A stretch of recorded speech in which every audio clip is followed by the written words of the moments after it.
안녕하십니까. 저널리즘 토크쇼 제이입니다. 오늘 함께 하실 분들 소개해드립니다. 먼저 저널리즘 전문가죠. 정준희 교수입니다. 안녕하세요. 정준희입니다. 팟캐스트 황태자 최욱 씨 함께합니다. 네, 여러분 잘 지내시죠? 최욱입니다. 그리고 강유정 교수님 어서 오십시오. 안녕하세요. 강유정입니다. 오늘 저널리즘 토크쇼 제2의 초대 손님은 민주사회를 위한 변호사 모임의 사법위원장 김지미 변호사입니다. 안녕하세요. 네, 안녕하세요. 김지미 변호사입니다. 처음 뵙겠습니다. 네. 또 이 질문을 드려야 돼서 저널리즘 토크쇼 제2를 혹시 보신 적은 있으신지요?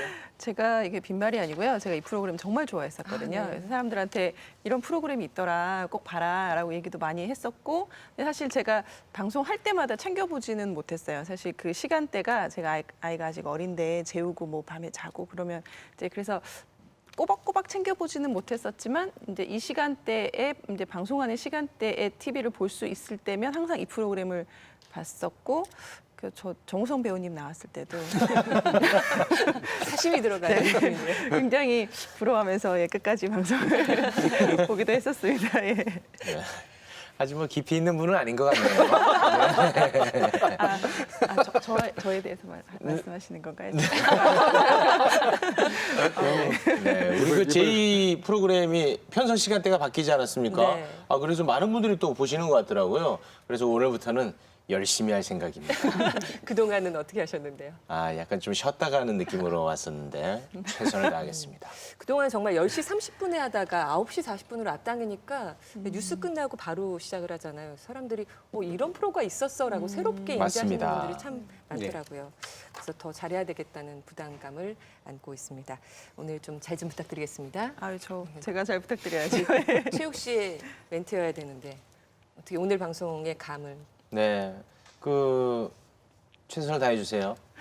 네, 최욱 씨만 아까 최욱 씨만 바라보고 하라고 말씀하셔서 제가 네, 최욱 네. 씨만 바라보고 열심히 하겠습니다. 알겠습니다. 최욱 씨가 고맙습니다. 어떻게 저널리즘 토크쇼 제에서 역할을 한다고 보십니까? 사실은 제가 이 프로그램 통해서 처음 뵀거든요. 사실 그전에는 잘 몰랐어요. 네. 그래서 되게 재밌는 분인데 저분은 뭐 하시는 분인가 이렇게 관심을 가지고 제가 지켜보고 있었습니다. 예.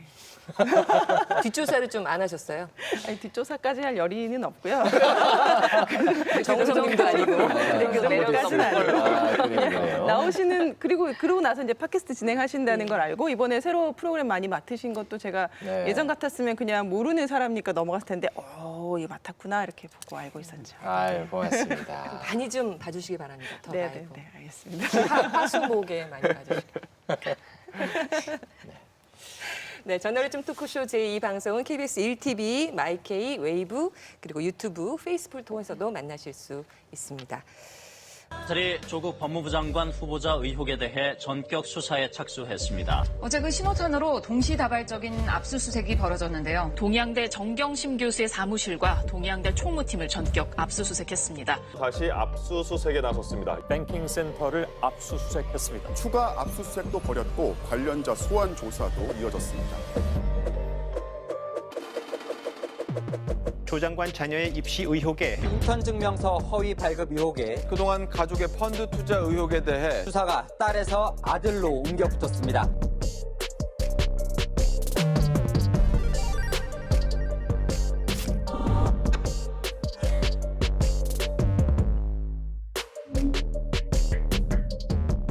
문재인 대통령이 조국 법무장관을 임명했습니다. 임명장 조국 국무위원회와 법무부 장관의 보안.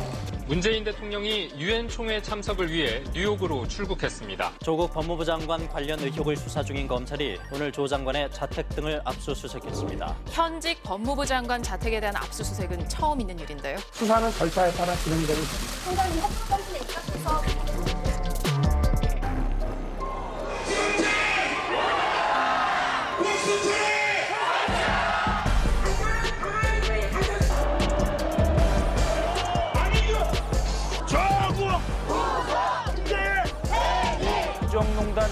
국정농단 촛불 집회 이후 주최 측은 100만 명이 넘는 200만 명이 모인 것. 조국 법무장관 사퇴를 요구하는 최소 300만 명 이상이라고 주장했습니다.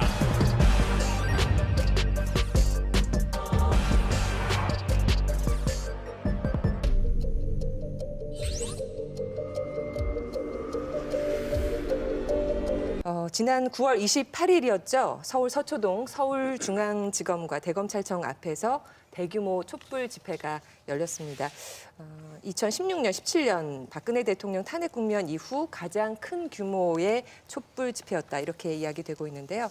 언론들은 이 검찰청사 앞에서 열리는 촛불 집회를 어떻게 다루고 있는지 짚어보는 시간 가져보겠습니다. 당초 예상된 인원보다 훨씬 많은 사람들이 모였다. 이렇게 평가가 되고 있습니다. SNS 통해서 많이 인지를 하셨을 것 같은데요. 그 전주에 사실 21일인가요?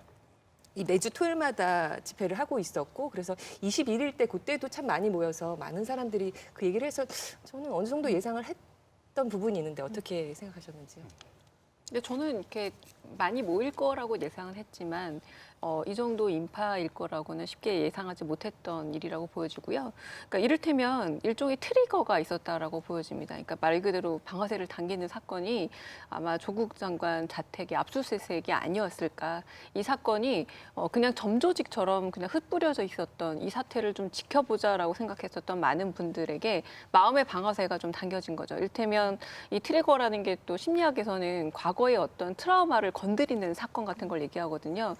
검찰이 어떤 점에서는 너무 힘을 과하게 쓰는 것은 아닌가. 그로 인해서 우리가 몇몇 경험했던 어떤 사태들에 대한 환기 효과도 좀 있었던 것 같고. 그래서 저는 이게 어떤 동일한 목적은 아니지만 어쨌든 검찰이 뭔가 과하다라는 것에 동의를 하신 분들이 그 사건을 계기로 모여든 게 아닌가라는 생각이 좀 듭니다. 네, 저는 전혀 예상하지 못했어요. 이렇게 많은 사람들이 나올 거라고.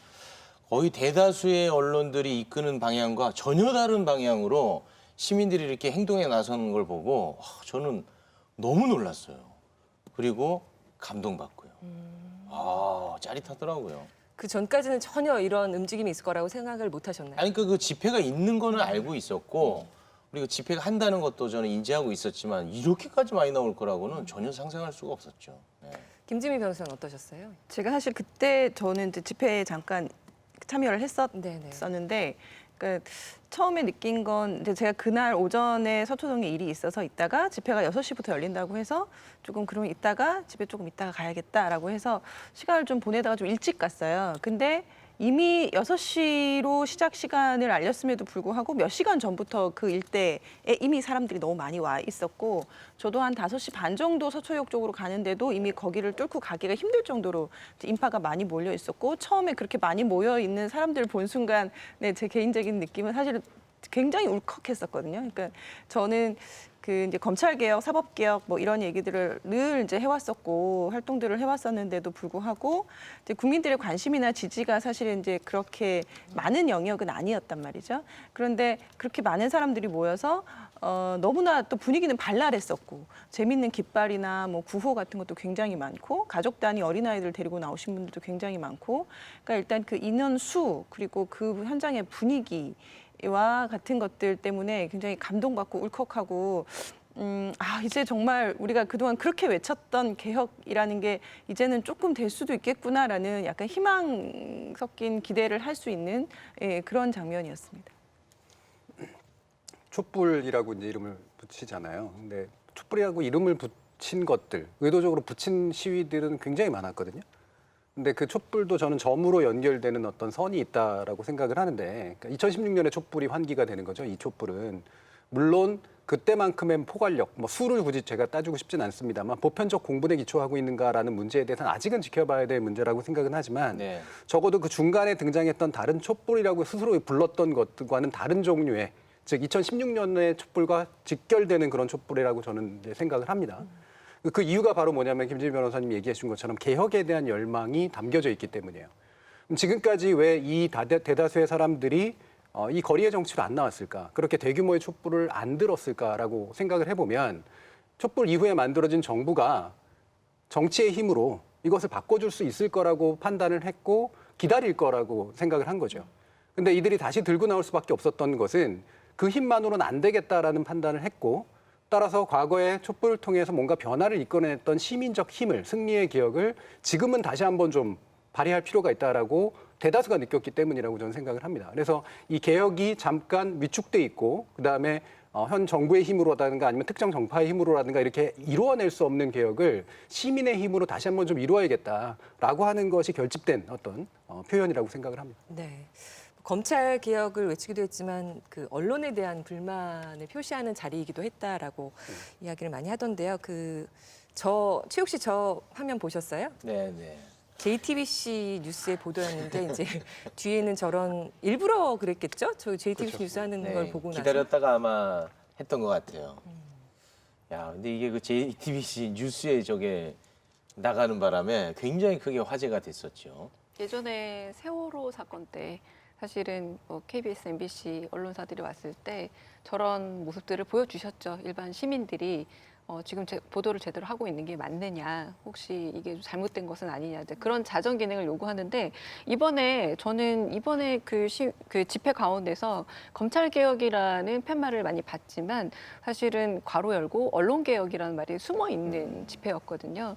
그리고 이렇게 지금 아마 혼자 마련해 오신 당신이 마련해 오신 돌아오라 손석희라는 이 문구는 손석희 개인에게 던지는 것이 아니라 지금 이 여러 조국 전국에 있어서 언론이 어떤 역할을 하고 있느냐에 대한 질문과 같은 전 피켓이라고 보고, 근데 그럼에도 불구하고 지금 이 일테면 집회를 바라보고 있는 언론은 또 한 번 또 당사자의 일이 아닌 듯이 또 한 발을 빼서 객관성을 지금 연기하고 있거든요.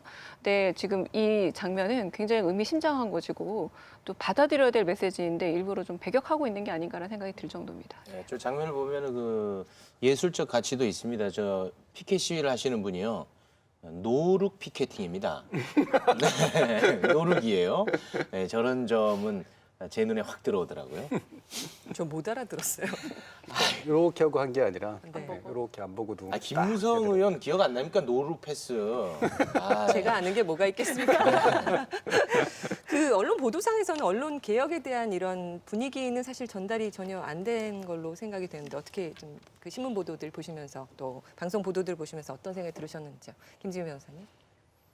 사실 이제 저도 주말 사이에 보도가 어떻게 될 것인가 굉장히 궁금했었고 이 보도가 어떻게 나오느냐에 따라서 이제 향후 그 분위기가 확 달라질 수도 있겠다라는 생각 때문에 유심히 지켜봤었는데 말씀하셨던 것처럼 여기에는 이제 명시적으로 뭐 언론에 대한 얘기를 하지 않았다 뿐이지 지금 이 촉발한 거는 사실 언론 보도도 있거든요. 그러니까 검찰이 뭐 아무리 뭐 조국 장관 일가에 대한 수사를 그렇게 하고 하더라도 만약에 뭐 언론이 조금 균형 잡힌 보도를 한다든지 이제 그런 식으로 했었다면 사람들의 분노나 뭐 이런 것들이 이렇게 많이 폭발적으로 커지진 않았을 거라는 생각이 있어서 언론이나 검찰 개혁이나 이제 그리고 이제 그 교육 개혁까지 뭐 이 세 가지를 이제 그 개혁의 과제로 얘기하는 분들이 많잖아요. 그런데 언론에서는 사실은 뭐 촛불 집회 이 집회 자체도 굉장히 적게 다루었고 이제 뭐 말씀하시겠지만 언론 개혁이나 언론에 대한 얘기는 사실은 전혀 찾아볼 수가 없었죠. 그래서 그런 부분들은 조금 아쉽고 앞으로 뭐 그런 거에 있어서 아마 시민들이 이제 주말마다 집회를 한다고 하니까 제가 볼 때는 구호가 좀 더 구체화가 되지 않을까, 그리고 좀 다양해지지 않을까. 그 속에는 언론 개혁에 대한 이야기도 분명히 담길 수 있을 거라고 봐요. 일단 많은 분들이 집회 나왔으니까 현실에 대한 분석이 있어야 하거든요. 그런데 지금까지는 현실에 대한 분석은 제대로 없고 여기 나온 사람이 어떤 사람이냐라고 분석이나 해석이 없이 바로 호명에 들어가고 있는 언론들이 모습을 보여주고 있습니다. 그들은 이거다 저거다라고 해서 호명을 하고 있는데 그러다 보니까 거의 시민을 적시하고 있는 표현까지 등장을 하고 있거든요. 그러니까 지금 계속해서 언론이 지금 조국 전국에 있어서 객관적인 담지자 역할을 하거나 일종의 현실을 보도하는 역할이 아니라 그래서 선수처럼 여기에 개입을 했다는 게 문제라면 이번에 집회를 보도하는 양성에서도 객관적인 보도자가 아니라 또 한 번 또 플레이어로 끼어서 시민을 약간 직접적으로 매개라는 건 중간에 어떤 그 매개 장치를 두고 시민을 보고 해석해야 되는데 바로 이 매개 없이 시민에 대해서 거의 메시지를 직접 전달하고 있는 양상들을 많이 보고 있어서 지금 이 개혁의 목소리라던가 이 집회 참가하신 분들의 어떤 점에서는 분노, 어떤 점에 좌절감이 지금 검찰에게만 향해 있다고 착각하는 것 같은데 아닙니다. 언론에 대해서 상당 부분 향하고 있다는 걸 분명히 직시해야 될 그런 시점이라고 보여집니다. 네, 이번 촛불 집회에 대한 언론 보도 일단 뭐 전반적인 경향을 한번 짚어주신다면요. 전반적인 경향이요. 네네. 그러니까 검찰 개혁에 관련된 내용도 저는 제대로 짚고 이야기하지 않고 있다라고 근본적으로 생각을 하고요. 그다음에 동시에 뭐냐면 지금 계속해서 끼어들어와 있는 언론 개혁에 대한 요구는 너무나 당연하게 무시하고 있다라고 생각을 해요. 저는 이 두 번째 문제에 더 주목을 하게 되는데 그 이유는 당사자로서 자기가 끼어 있는 개혁의 대상이 되는 상태를 스스로가 보도할 거라고 저는 생각하진 않습니다. 예전에 광주 때도 그랬고 세월호 그다음에 국정농단 시기에도 그랬고 끊임없이 언론 개혁에 대해서 또는 언론의 잘못함에 대해서 질타하는 시민들의 목소리가 있었음에도 불구하고 자기 자신을 뺀 채 유체이탈 화법을 쓰는 게 언론으로서 너무나 당연한 선택일 거라고 생각을 해요. 그러나 저는 이거는 눈 감을 수 없는데 과거에는 그래도 눈 감는 게 약간은 찔리더라도 눈 감는 이제 그런 형태였었다면 저는 찔려하고 있지 않은 게 더 중요한 문제인 것 같아요. 이게 특정 정파의 목소리라고 자꾸 해석해버리거든요. 예. 물론 아까도 말씀드렸지만 이게 세월호 당시라든가 아니면 국정농단 사태처럼 국민 일반의 보편적 공분이 조직화된 형태다라고까지는 아직은 얘기하기 어려운 단계다라고 생각하지만 그 안에 흐르는 분노의 결은 저는 보편성이 있다라고 생각을 하거든요. 지금 이 집회에 참여했건 그렇지 않았던 사람이건 간에 기본적으로 언론의 행태에 대해서 불만을 가지고 있는 사람들은 다수입니다. 방향은 조금씩 다를 수가 있다고 하더라도 그러면 현재 이들을 통해서 표출되는 언론에 대한 목소리는 단지 특정한 정파의 목소리라기보다는 기본적으로 이 검찰의 이 오만함에 대해서 나는 지금 분노하고 있는데 이 검찰의 오만함을 짚어주는 언론이 왜 없지? 라고 하는 것에 대한 불만이 표현되고 있다고 생각을 하거든요. 근데 그것을 언론들은 특정 정파의 목소리로 해석하고 따라서 애써 축소시키고 있는 그런 상태이기 때문에 저는 외려 세월호 국정농단 또는 지난 광주의 시기 알면서도 찔려하면서도 무시했던 것보다 더 심각한 상태다라고 생각을 합니다. 걱정이네요. 그 방송사들은 이제 그 현장 분위기를 전하는 보도들을 많이 내는데요. MBC가 좀 주목을 받았습니다. 촛불 집회 당시 반포대로 일대를 드론으로 요즘 이렇게 전경 촬영할 때 드론 장비가 많이 이용이 되는데 드론으로 촬영을 해서 보도해서 뭐 앞쪽에서 뒤쪽에서 그래서 어느 정도의 인원이 한눈으로 파악될 수 있도록 그런 보도를 해서 주목을 끌었습니다. 이 보도는 어떻게 뭐 보도 가치 면에서 어떻게 보시는지 좀 평을 해주시죠. 그러니까 저는 일단은 언론 보도 중에서 특히 영상 보도가 가지고 있는 힘이라고 생각을 합니다. 무슨 말이냐면 시각적 효과가 주는 일종의 정서적인 반응들이 있거든요. 그것은 아주 뭐 논리적으로 해석하거나 혹은 그것에 대해서 해석을 일단 하기 이전에 굉장히 많은 사람들이 모였구나라는 것 자체가 일종의 정서 구조를 형성하게 된다라는 거죠. 그리고 더 중요한 거는 참 엉뚱하게도 얼마나 모였느냐라는 좀 숫자 가지고 서로들 뭐 숫자 맞추고 게임을 하고 있는데 이제 이 장면에서 우리가 보게 되는 거는 5만이든 뭐 100만이든 숫자가 중요한 것이 아니라 정말 많은 사람들이 모였다라는 이런 정서적 타격감입니다. 이 타격감을 드론 촬영이 줬다라는 점에서 좀 저는 타사이긴 하지만 MBC 뉴스가 되게 올바른 선택을 했다고 보여지고 이런 논쟁이 일어날 것이라고 예측을 한 건 아니었겠습니다만 이런 논쟁을 일축시키는 굉장히 시각적 힘을 가진 영상 매체로서의 보도가 갖고 있는 힘을 보여준 장면 아닌가 싶습니다. 정 교수님 어떻게 평가하세요? 일단은 이 드론 장면이라고 하는 거는 우리나라 저널리즘, 영상 저널리즘에 있어서 굉장히 중요한 한 획을 그은 사건이 될 거라고 저는 감히 예측합니다. 왜냐하면 이게 너무나 새로운 방법이어서가 아니라 굉장히 중요한 시기에 굉장히 중요한 영상을 보여줬기 때문이에요. 그 드론이라는 방식으로 뿐이 보여줄 수 없었던 지형상. 그렇기 때문에 이거는 어떤 의미를 떠나서도 기본적으로 굉장히 중요한 한 가지 사건이라고 생각을 하고요. 잘했다라고 판단을 합니다. 근데 두 번째로 이게 위법하다 아니다의 문제도 있어요. 그러니까 실제로 제대로 된 허가를 받지 못하고 촬영된 측면들이 있기 때문에 그리고 그날 당일 모인 인파 때문에 사실은 동시 전송이 안 됐었던 한계도 좀 있었습니다. 근데 전 위법성 문제는 좀 잘 판단을 해야 되는 게 모든 언론은 지금까지 뭐 예를 들면 피의사실 공표에 관련된 논란들이 그래왔던 것처럼 법 사이에서 안타까운 되게 좀 위험한 줄타기를 할 수밖에 없는 그런 존재예요. 원래 언론이라고 하는 것이. 법이 모든 걸 규율해주지 못하기 때문에 어떤 거는 공익성이라는 이유로 법을 순간적으로 위배해야 되는 상황도 생기고 어떨 때는 법을 다 잘 지켰지만 공익성이 외려 실현되지 않는 경우도 생겨버린다는 거죠. 전 이거는 사후적으로 판단돼야 될 문제이고 특히나 저는 이 사건의 중요성상 허가가 일어났어야 될 문제라고 생각을 해요. 이 허가를 안 내준 것이 저는 더 외려 더 문제라고 보기 때문에 궁극적으로 저는 위법성에 대해서 공익성으로 저는 조각될 수 있는 저는 그런 사유라고 이제 보고요. 세 번째로 저는 더 중요한 건 MBC가 제일 잘한 거는 전 뭐라고 생각하냐면 변화를 감지한 겁니다. 그러니까 이게 모든 언론사도 아마 지금 굉장히 안타까워하고 있을 거예요.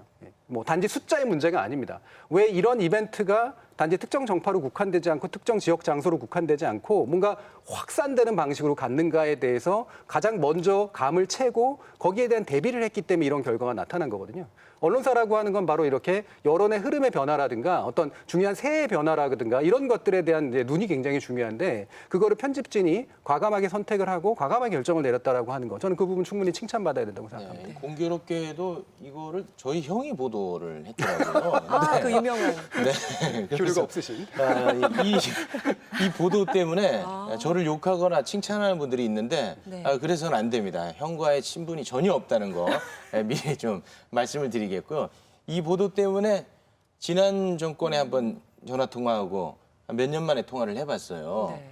근데 이 국장이 시켜서 그냥 했다고 하더라고요. 네. 위에서 시켰대요? 위에서. 그리고 약간 위법성 문제 말씀하시지 않았습니까? 그 부분에 있어서는 이제 대가를 치르더라도 가치가 있다고 판단해서 이 보도를 했다.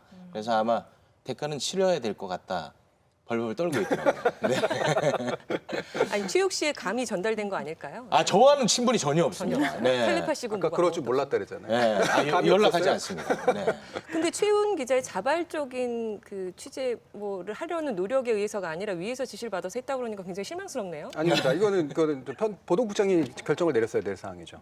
네, 왜냐하면 결정은 내리지만 이런 걸 하겠다라고 했을 때의 결정을 내리는 거잖아요. 그런 거 아니에요? 뭐 그건 그렇게 밑에서 올라올 수도 있고 위에서 이제 지시를 내릴 수도 있고요. 기본적으로 취재의 판을 짜는 건 편집진의 결정이기 때문에 그래서 어떤 경로로 이렇게 판단이 되는지 모르겠지만 제가 볼 땐 페이스북이라든가 이런 데 많이 정보들이 나왔는데 보도국장 스스로가 인터넷 여론들을 굉장히 많이 체크를 했고 변화를 감지한 거예요. 그래서 전체적인 판을 짜서 이건 이런 식으로 뿐이 취재가 안 되겠다라고 판단해가지고 내린 거고 실제로 저는 그게 국장의 판단이라는 게 굉장히 중요한 게 그거는 밑에 사람한테 책임을 미루면 되는 문제가 아니거든요. 서로 그것 때문에 무슨 문제가 생기더라도 내가 책임지겠어라고 하는 자세를 보이는 거기 때문에 저는 충분히 의미 있는 일이라고 봐요. KBS, SBS는 좀 그러면 윗사람들이 반성을 해야 되는 문제인가요? 그러니까 고민했다라고 전 들었어요. 네. 다른 방송사들 같은 경우에는 고민을 했고 결국은 결정을 못 내린 건데 그 과감함이 없었거나 또는 변화의 감지의 중요성을 감지하는 데 있어서 실패했거나 그런 거겠죠. 네.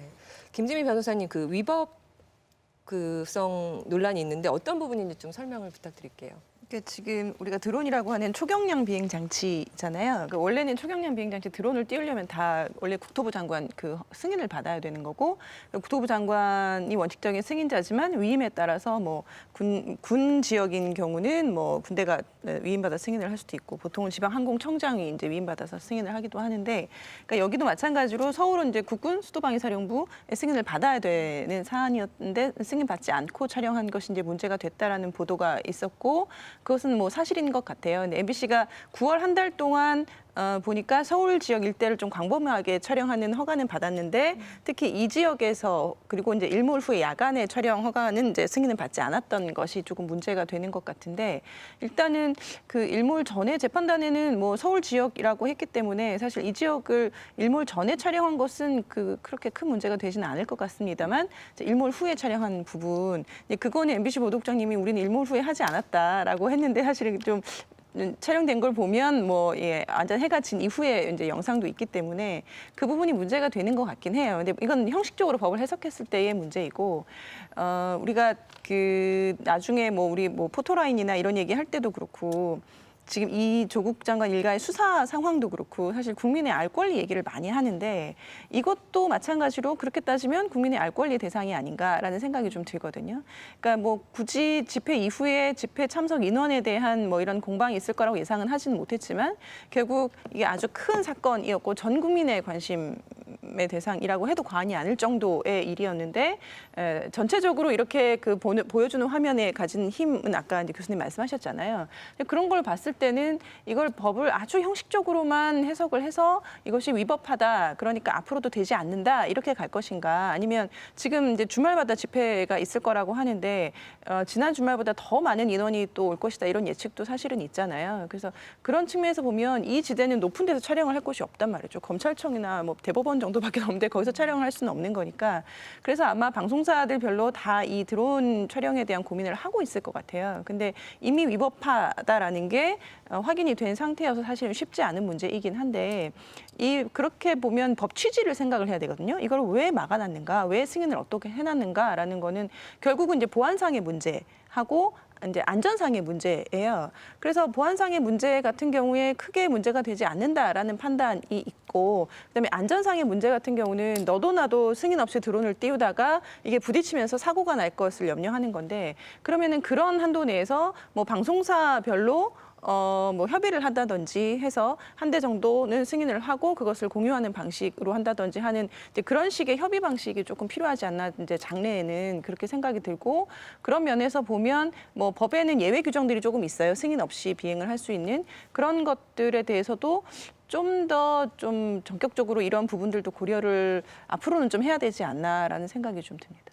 이 부분은 제가 법률가는 아니지만 제가 충분히 공익성을 지닌다라고 판단을 하는 이유가 일단은 피의 사실 공표의 문제에 대해서 생각할 때 이것에 대해서 우리가 문제를 지적한 건 모든 피의 사실이 공표돼서는 안 된다가 아니라 알 권리와 그다음에 침해되는 어떤 프라이버시라든가 이런 식의 인권의 문제에 있어서 어느 것이 좀 더 우위에 서 있는가를 계속해서 견주고 그리고 나서 판단하고 보도가 이루어져야 된다라는 얘기잖아요. 근데 그 판단과 보도가 그 판단이 없이 그냥 보도가 이루어져 버렸기 때문에 일방적으로 침해되는 어떤 인권의 문제가 나선 거죠. 이 부분 같은 경우에 보면 침해되는 어떤 이익이라는 게 뭘까? 어떤 손해가 생길까? 말씀처럼 보안과 안전의 문제인데 보안과 안전의 문제는 사실 얻어질 공익에 비해서 저는 훨씬 더 작은 부분이라고 생각이 들어요. 그러면 예를 들어서 공익이라고 하는 것이 뭐냐? 그러면 지금 당장도 숫자 논란이 나고 있잖아요.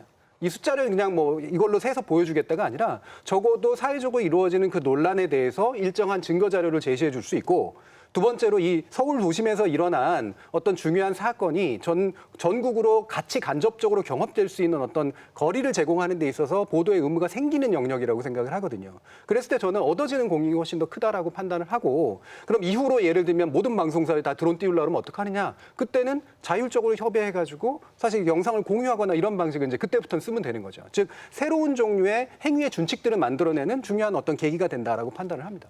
저는 이 문제가 진짜 공론화돼야 될 문제라고 생각이 들어요. 왜냐하면 지금 안전상의 문제라든가 혹은 보안상의 문제라는 건 이미 법에서 걱정하고 있는 부분이긴 합니다. 그런데 사실 드론이라는 거는 일종의 포인트 오브 뷰, 우리가 보는 관점에서 한 번도 보지 않은 새로운 관점을 보여주는 일테면 인위적인 눈의 착장이에요. 눈을 이제 공중에 달아놓는 거죠. 그래서 굉장히 보도 효과가 큰 부분도 있지만 또 잘못해서 왜곡될 사용될 확률도 상당히 높다라는 겁니다. 근데 여기에 대해서 아직 아무런 준칙도 없고 보도 준칙도 없고 가이드라인도 없기 때문에 이번에는 제 생각엔 굉장히 잘된 경우이긴 합니다만 이참에 좀 공론화를 해서 가이드라인도 만들고 이렇게 이 관점에 대해서 어디까지 허용할 것인가에 대해서 논의를 진짜 본격적으로 해야 될 시점에 이제 1호 사건이 됐다라고 저는 생각을 하고요. 그래서 이걸 그냥 여기서 논의를 멈추고 그 다음에 바로 경쟁으로 넘어가서 누구나 다 드론을 띄우겠다라고 가면 이 굉장히 의미 있는 시금석적인 사건을 희화해버리고 오히려 희석해버리는 경우가 때문에 이걸 좀 공론화할 필요가 있다라고 저는 여겨집니다. 이번 촛불 집회 후에 이제 10대 일간지 모두 일면에 집회 관련 소식을 실었는데요. 그 조선일보와 중앙일보는 촛불 집회의 사진 대신 류현진 선수의 LA 다저스 류현진 선수의 투구 모습을 배치해서 또 눈길을 끌었습니다. 어떻게 보십니까? 제 눈에 또 조선일보밖에 보이지 않잖아요. 네. 눈에 확 띄죠? 저는 뭐 류현진 선수 너무너무 좋아하고 저 경기를 아침 일찍 일어나서 본 사람입니다. 그걸 봐봐요. 전제하고 말씀을 드리겠습니다. 제가 이게 좀 어색해가지고 조선일보를 다 뒤져봤습니다. 9월 20일자 일면에요. 조국 아웃 거세지는 촛불이라는 제목의 기사가 있는데 그 기사에 맞는 사진이 있어요. 거기에는 9월 20일에 그 촛불 집회. 근데 거기에서 이제 촛불 집회는 뭐 숫자가 꼭 중요한 건 아니겠습니다만 100단위예요. 참가 인원이. 근데 이번에는 그때와는 규모 면에서 완전히 다르지 않습니까? 그런데 그때는 촛불 집회 사진을 싣고 이번에는 류현진 사진을 실었다. 이거는 뭐 문제가 있는 거죠. 제 돈 500원 써가면서 이거 다 뒤졌습니다.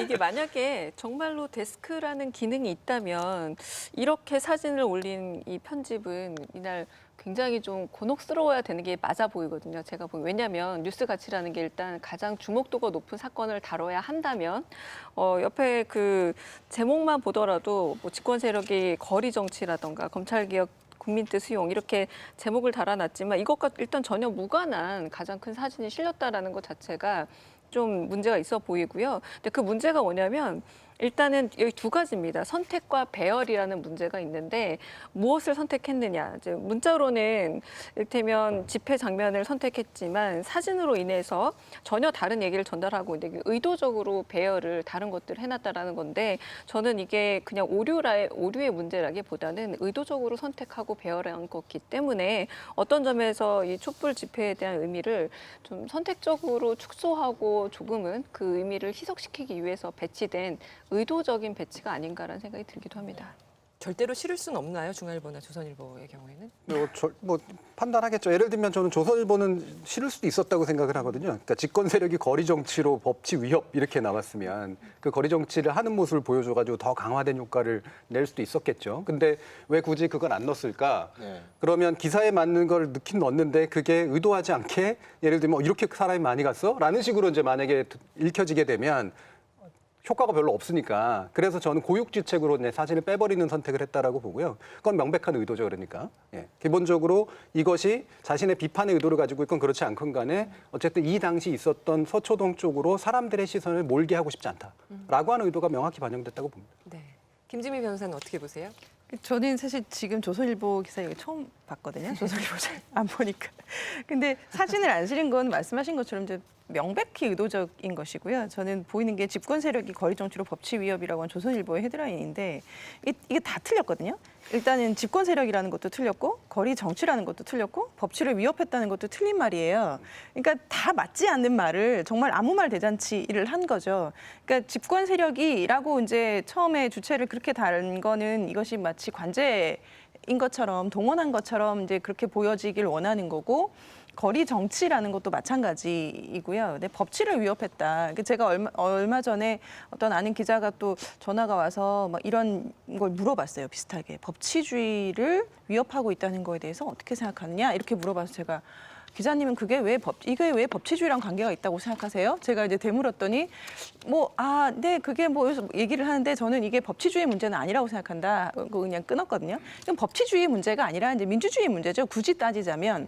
근데 법치주의와 민주주의를 구분을 하지 못하는 그런 거. 그래서 지금 그 제목 자체도 상당히 맞지 않는, 그러니까 기사의 내용과도 그리고 있었던 사건과도 전혀 맞지 않는 내용으로 헤드라인을 뽑아놓고 그리고 이제 중요한 사진도 빼고, 그러니까 이것은 뭐 명백하게 여론을 호도하려는 목적 그 이상 그 이하도 아니고 딱 그건 것 같아요. 그러니까 과거 5.18 혁명 때도 기사 안 실었잖아요. 안 싣고 사진 아무것도 안 싣고. 이게 뭐냐면 언론의 엘리트가 일종의 그 시민들을 굉장히 우민화했던 과거의 행태에 저는 반복으로까지 보이는데 그게 굉장히 시대착오적인 전 실수라고 보여집니다. 왜냐하면 예전에 언론 엘리트가 정보를 통제하면은 그래서 알 길이 없고 가령 이제 서울에서 거리가 멀었던 광주에서 일어난 일을 서울에서 알 길이 없었다는 겁니다. 그러니까 이번에도 약간 비슷한 방식으로 생각한 건지 서울 서초동에서 있었던 일이고 이렇게 기사로 실었지만 사진으로 보여주지 않으면 이 정서적 효과가 전달이 안 될 것이라고 생각한 건 왜 시대적 착오냐면 많은 분들이 이미 SNS라던가 이런 미디어를 통해서 다 공유한 현실이고 말하자면 여기서 굳이 사진을 안 찍고 안 보여준다고 해서 이게 가려질 문제가 아니라는 거죠. 일테면 그냥 눈 가리고 아웅식의 기사가 된 건데 이 부분에서 그럼에도 불구하고 이게 효과가 있을 거라고 생각했다면 굉장히 언론 엘리트들하고 스스로 생각하고 있는 언론 집단들의 좀 착각이 아닌가라는 생각이 들기도 합니다. 이 제목 가지고 다시 더 얘기를 하면 저는 신문이 정파성을 띌 수 있다라고 이제 늘 생각한다고 말을 했잖아요. 근데 정파성이 사실을 왜곡하면 안 된다라고 이제 얘기를 했죠. 만약에 정파성을 띄고 싶었다면 그리고 그것으로 이 사실을 기술하고 싶었다면 잘못된 사실 기술이잖아요. 아까 변호사님이 지적해 준 것처럼. 그럼 사실에 그나마라도 좀 맞게 하려면 현 여권의 좀 더 우호적인 세력이 거리 정치로 제도 정치를 위협했다 정도면 그나마 이들이 가지고 있는 정파적인 시각에서 그나마 사실에 가깝게 그려내는 형태라고 생각을 해요. 일단 거기서 일단 한 가지가 어긋났고요. 두 번째로 서격, 그렇게 표현된다고 하더라도 그것이 이제 맞는 표현이냐라고 하는 것도 따져볼 필요가 있죠. 예를 들어 거리 정치라고 하는 것은 굉장히 중요한 민주주의 구성 요소란 말이에요. 야권이 거리 정치를 수없이 시도했던 것들에 대해서 제도 정치나 법치를 위협하고 있다는 표현을 쓴 적 없었죠. 그다음에 제도 정치의 위협들이 실제로 가해지고 있는가? 굳이 말하면 압박이 가해질 수 있겠죠. 너희들이 정치로서 제대로 잘 해결해라고 압박이 가해질 수 있는데 그 부분에 대해서 이걸 위협이라고 해서 마치 제도 정치가 현재 안 굴러가고 있는 이유가 거리 정치의 이유인 것처럼 이야기하고 있는 것에도 또한 근본적인 문제가 있다고 봐요. 전 이 중에 문제가 분명히 있다고 봅니다. 한참 이렇게 보니까 마치 그 류현진 선수가 거리 정치에 나선 것 같은 느낌이에요. 네. 손에 들고 있는 게 촛불인가 싶기도 하고. 네. 그 이번 촛불 집회에 대한 이제 보도들을 살펴보면 주로 이제 뭐 관제다라는 것과 또 숫자 공방이 굉장히 많이 나오고 있습니다. 그 숫자 공방과 관련된 보도가 거의 뭐 다라고 해도 과언이 아닐 것 같은데요. 조선일보 9월 30일 200만 명 집결 모두 서서 집회장 꽉 채워도 최대 13만 명. 200만 모였다는 조국 집회, 지하철 하차 인원은 10만 명. 중앙일보는 여당 조국 집회 200만 명, 강남 3구 다 나와도 160만. 동아일보는 최소 200만 대 최대 5만 참가자 수 논란. 한겨레는 검찰국회 100만 촛불, 검찰개혁 외침 즉시야. 경향신문은 검찰개혁 좌절 위기감에 검찰 독점의 사법구조 깨야. 주최 측 150만 명 이상 참가. 이런 제목의 기사들을 냈습니다. 일단 이 숫자 공방을 이렇게 벌이는 이유가 뭐라고 보시는지요?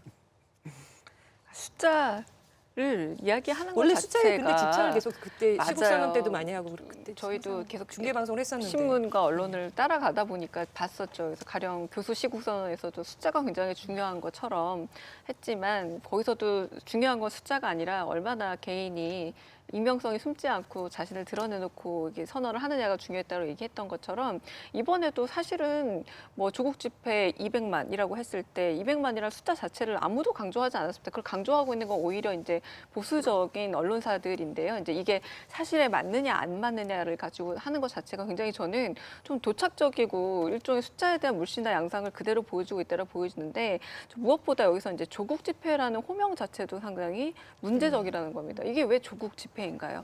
이건 분명히 검찰 개혁에 대한 많은 여론들이 모여 있는 그런 집회였고 여기서 조국 집회라고 지금 호명하고 있는 것은 이제 언론사들이라고 할 수 있겠고요. 이제 거기에 대한 진위 여부도 따져봐야 되겠지만 이제 일종의 이제 관제 시위 논란도 굉장히 많은데 우리 아까 잠깐 봤던 기사에서처럼 가령 집권 세력이 거리 정치로 법치를 위협했다고 했는데 집권 세력이 이를테면 이 시위 집회에 나서 있는 모든 시민들을 모았다라는 게 여기 다 포함이 되어 있는 맥락이죠. 근데 이게 과연 이 집회가 정말 누가 모이라고 해서 게다가 집권 세력이 이를테면 여기서 말하는 집권 세력이라는 거는 제가 이제 해석해 보자면 이를테면 문 대통령이라던가 내지는 여당이란 얘기인데 정말로 그들이 모아서 여기에 오게 된 건가? 이 모든 것이 이를테면 언론은 일단 일차적인 해석할 수 있는 집단이긴 합니다만 너무 자의적으로 해석을 하고 있고 게다가 숫자라는 것 역시도 괜히 거기에다가 과잉한 의미를 부여함으로써 오히려 좀 자신의 논지를 좁히고 있기 때문에 자가당착이 아주 전형적인 예시가 아닌가라는 생각이 듭니다.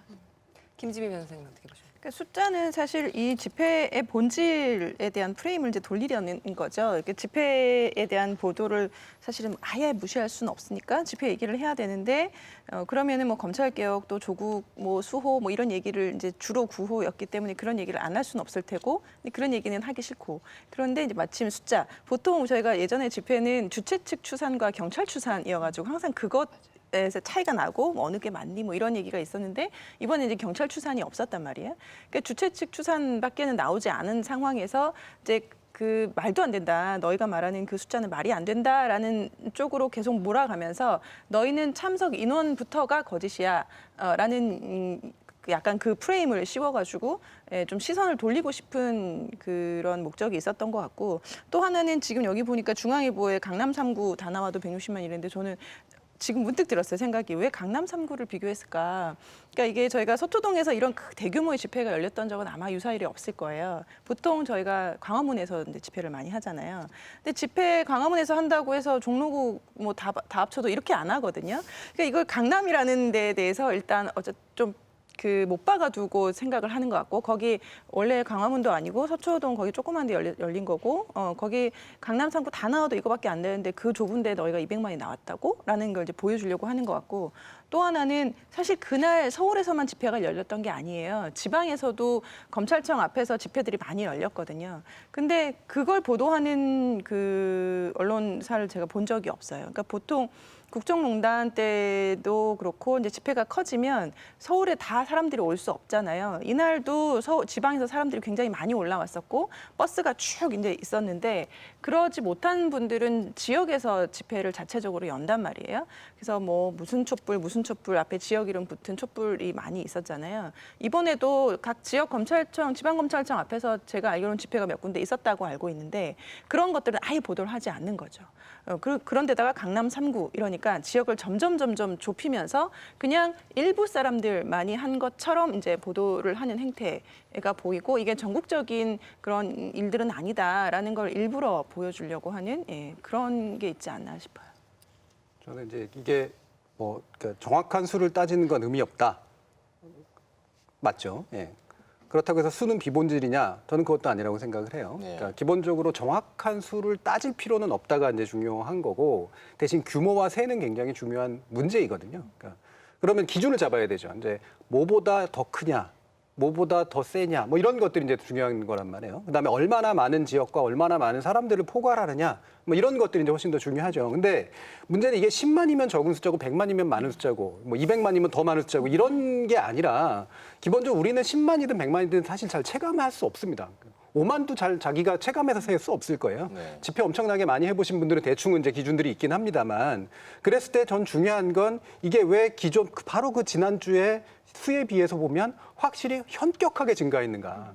그리고 왜 이렇게 입소문들을 탔는가. 왜 지방에서까지 상경하면서 벌어졌는가. 이런 식의 굉장한 어떤 수적 증가의 어떤 추세라고 하는 것들이 가지고 있는 것.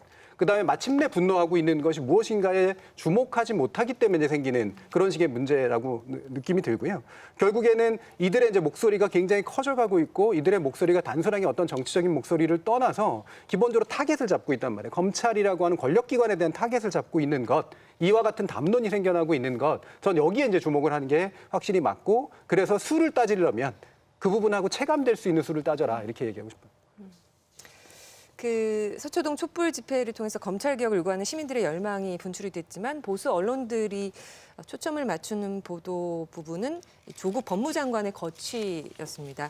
동아일보는 지난달 30일에 장관 한 명 때문에 갈라지고 찢어진 대한민국이라는 사설을 냈는데요. 조국 임명 강행과 장관직 고수로 인해 야기되고 있는 사회 분열과 진영 간 극한 대치를 더 이상 방치해서는 안 된다. 국민들이 둘로 쪼개지고 대통령이 그중 한쪽에 선 것으로 여겨진다면 국정과제를 추진할 동력을 얻을 수 있겠는가라면서 여당을 비판하는, 정부 여당을 비판하는 목소리를 냈습니다. 조선일보는 지난 1일 사람이 먼저라더니 조국만 사람이냐라는 제목의 칼럼에서 문 대통령은 이 모든 비용을 감수하고 조국 지키기를 선언했다. 대통령은 조 장관 가족 수사 인권을 거론하며 검찰의 절제를 요구했지만 이재수 전 기무사령관, 변창훈 검사 등이 검찰 수사 도중 극단적 선택을 할 때는 침묵했다. 전화 외압 논란에 조 장관은 아픈 아내를 걱정한 인륜의 발로라고 했지만 가족이 수사받을 때 검사에게 전화할 수 없는 수많은 가장은 사람의 도리도 못하는 자가 됐다. 사람이 먼저라더니 조국만 사람이냐라는 말이 그래서 나온다라고 주장했습니다. 일단 이번 촛불 집회를 통해서 이제 국론을 오히려 국론이 갈라지는 그런 양상을 만들고 있다. 진영이 갈라지게 더 부추기고 있다. 이런 식의 보도들을 냈는데 어떻게 보시는지. 그 편가르기를 비판하는 편가르기 보도라고 생각하는데 저는 이 기사를 보면서 우리 정준희 교수가 전에 했던 말이 저는 떠올랐습니다. 지금 언론의 여러 의혹 보도가 우리 사회에 진일보된 방향으로까지 더 간다면 그래도 의미가 있다. 이런 얘기를 한 거 기억하시죠? 네. 그런데 이제 결국 대한민국의 언론들은 거기까지 미치지 못했습니다. 근데 이제 국민들이 한 발 더 나간 거 아니겠습니까? 검찰 개혁을 지금 외치고 있는 거예요. 만약에 아까도 잠깐 이야기가 나왔지만 이 집회가 조국 수호 집회였다면 이렇게까지 많은 사람들이 나가지 않았을 거라고 개인적으로는 생각합니다. 그런데 지금 이 언론은 편을 가르고 있지 않습니까? 너무 화가 나네요. 그러니까 지난번에도 이제 표현했는데, 그러니까 뭐 현재 국면에 대해서 여러 가지 다양한 비판을 가하는 사람들이 예를 들면 뭐 입시제도의 불공정성에 관련된 문제라든가 계층의 대물림의 문제라든가 이런 것들과 함께 실제로 여기서 파묻혀 있는 검찰이 너무나 과도한 권력을 발휘하고 있다는 문제까지 결합해서 그 각각이 됐건 그 전체가 됐건 간에 사회개혁적 과제로 이야기하면서 비판을 한다면 저는 그건 충분히 수용 가능하다고 생각을 해요. 근데 그들의 결국의 목적은 조국 도려내기란 말이에요. 조국 개인을 도려내서 개혁이 완수가 됩니까? 우리 사회가 훨씬 더 정상적인 사안이 되나요? 심지어는 그거에 대한 의혹조차도 이제는 사실은 대단히 불분명해진 상태에서 그런데 현재 이와 같은 반응, 최국 씨가 아주 잘 지적했지만 국민들은 그걸 떠나서 이제 개혁을 한 걸음 더 나가보자라고 얘기를 하고 있는 조건에서 그러면 이걸 뒤집어서 자기들은 지금까지 조국 도려내기로 얘기해놓고 그럼 조국 도려내지 말자는 얘기야? 그리고 조국 지키기야? 이런 식으로 이제 프레임을 뒤집어 버린다라고 하는 건 굉장히 저열한 일이죠. 한 발자국도 못 나갈 뿐만 아니라 한 발자국을 더 외로 후퇴하고 있는 그런 방식의 보도 형태라고 볼 수 있습니다. 지금 조국 사태에 대한민국 완전히 두 나라로 쪼개진 듯하다라고 동아일보 이제 사설에 실려 있는데 가장 중요한 문제는 이렇게 두 나라로 쪼개지는 데 있어서 언론이 어떤 역할을 했느냐입니다. 그러니까 단순히 검찰과 조국 법무장관의 대치 상황이었고 그리고 대립이 계속되고 있는데 거기에 갑자기 일테면 언론은 굉장히 중립을 지켰고 그래서 시민들은 그것을 지켜보다가 말 그대로 이제 여기서 동아일보 사설에서 말하듯이 조국의 편을 들기 위해서 나온 게 아니라 일테면 언론이 중립적인 부분에 대해서 굉장히 실망스러운 모습들을 보이고 그래서 한쪽의 의견은 거의 배제된 듯한 여론몰이가 형성되고 있었을 때 드디어 그러면은 시민으로서 내가 나의 의사를 아무도 내 의사를 들어주지도 않고 반영해주지도 않으니까 내가 의사를 표현하겠다라고 나온 게 촛불 집회거든요. 근데 그렇다면 대한민국 완전히 두 나라로 쪼개진 듯한다라고 했을 때 언론이 과연 이렇게 중립적인 입장에서 판사처럼 왜 이렇게 하느냐라고 준열하게 꾸짖을 수 있는 자격이 있는지 일단 여쭤보고 싶고요. 자격 없다고 저는 일단 봅니다. 그리고 조선일보 지금 동서남북이라는 황대진 정치부 차장께서 쓰신 이 글을 보자면 굉장히 경제 논리로 정치 논리를 풀어가고 있는 글입니다. 가령 문 대통령 결국 조국을 지키기로 했다. 이 선택을 위해 포기한 기회비용은 무엇일까를 얘기하면서 계속해서 매몰 비용이라던가 합리적인 인간이라면 최소한의 기회비용을 치러야 하기 때문에 조국을 버려라라는 논리입니다. 이 자체가 경제 논리로 일테면 지금 벌어지고 있는 모든 사태를 보고 있는데 굉장히 위험한 논리죠. 왜냐하면 경제 논리로 매몰 비용이란 말까지 쓰면서 조국을 버리고 그리고 국정을 구해라라는 이런 논리 자체는 저는 집회에 나온 그 많은 시민 여러분들이 이렇게 경제 논리를 생각하고 나온 게 아닙니다. 이번에 굉장히 공정성과 정의 그리고 당신들이 시민들이 생각하고 있는 올바름의 문제로 나왔지 여기에 대해서 이렇게 경제 논리로 얘기하는 것 자체가 굉장히 접근이 위험하고 잘못된 접근이라고 보는데 그래서 이 글은 전부 다 마지막까지도 대통령이 포기한 기회비용이 너무 크다라고 해서 경제 논리로 가고 있습니다. 애당초 말하자면 이렇게 많이 모여져 있는 시민들의 그 집회 시민들의 민심을 아예 읽는데 실패한 두 개의 사설이 아닌가라는 생각이 듭니다. 네, 저도 그거 받아서 이제 경제 논리로 이제 이것이 적용 가능한 것이냐에 대한 충분한 문제 제기 동의하고요. 동시에 경제적 논리의 경제적 비율을 쓰는 게 타당하냐의 문제를 살짝 또 바꿔본다면 이 비유가 여러 군데 다 적용이 돼야 되거든요. 그럼 지난 2달 동안 한 개인의 임명과 그다음에 유지에 관련된 문제로 거의 모든 언론이 달라붙어서 압수수색을 70번이나 하면서까지 검찰에 검찰력이 투입된 비용은 뭡니까? 그걸로 잃은 것은 뭐고 그걸로 얻어야 될 개혁이 기회가 사라지고 있는 건 또 뭐예요? 마찬가지로 만약에 비용의 문제를 이제 얘기를 하려면 사실 너무나 많은 것들이 비용의 문제로 되거든요. 결국은 선택해야죠. 이때의 선택에서 과연 지금까지 나왔던 담론이나 논의들은 우리를 한 걸음 나가게 한 선택들에 대한 담론이 아니었었다라는 거예요. 근데 저는 최국 씨가 아주 잘 지적했듯이 지난 주말에 이거는 우리를 한 걸음 나가게 만드는 선택이고 담론이라고 생각을 합니다.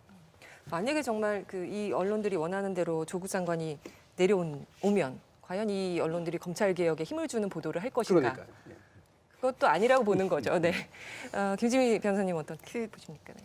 결국은 지금 뭐 조선일보, 중앙일보와 같은 이러한 보수 언론이 국민들의 인식을 전혀 따라가지 못하고 있는 거예요. 국민들은 이미 뭐 조국인이 아니냐의 문제를 넘어서는 그 이면까지 이제 볼 수 있는 눈이 생겼거든요. 이 사태의 본질은 결국은 검찰 개혁이다라는 방향으로 이미 틀었어요. 그래서 조국에 대한 뭐 지금 그 장관 일가 수사에 대해서는 혐의가 있다 없다 어떻다 아직까지 거기에 대해서는 의견이 갈릴지 모르겠지만 그렇다 하더라도 검찰 개혁은 해야 되는구나라는 거에 대해서는 이제 어느 정도 모아지고 있단 말이죠. 근데 이미 이제 그게 그 국민들은 이미 인식이 거기까지 가 있는데 저기 멀리 가 있는데 언론이 따라가지 못하는 거고 지금 두 분이 하시는 말씀 듣다가 제가 생각난 거는 경제 논리를 얘기하시니까 만약에 이런 식의 사설이나 이런 식의 비판을 하고자 했다라고 하면 저는 오히려 검찰 수사에 대해서 경제 논리를 좀 들이대야 되는 거 아닌가라는 생각이 문득 들었어요. 뭐냐면 지금 조국 장관 일가의 수사를 하면서 뭐 수사관까지 합쳐서 100여 명에 일려 70여 군데 압수수색 이런 얘기를 막 하잖아요. 그리고 지방에서조차 검사들을 차출하고 있다라고 얘기를 하는데 그분들이 원래 하던 일이 있어요. 저는 특수부가 지금 조 장관 일가 수사를 하지 않았으면 뭘 하고 있을까라는 생각을 하게 되거든요. 지금 여기에 투입된 그 많은 인력들이 이 수사를 하지 않았더라도 무슨 일인가는 하고 있죠. 원래 일이 다 있어요. 검찰 일을 엄청 많거든요. 일반 검사님들은 항상 밤새기도 하고 뭐 새벽까지 일하기도 하고 그 정도로 사건이 많은데 그러면 여기에 이렇게 그 한 사건에 투입을 했단 말이죠.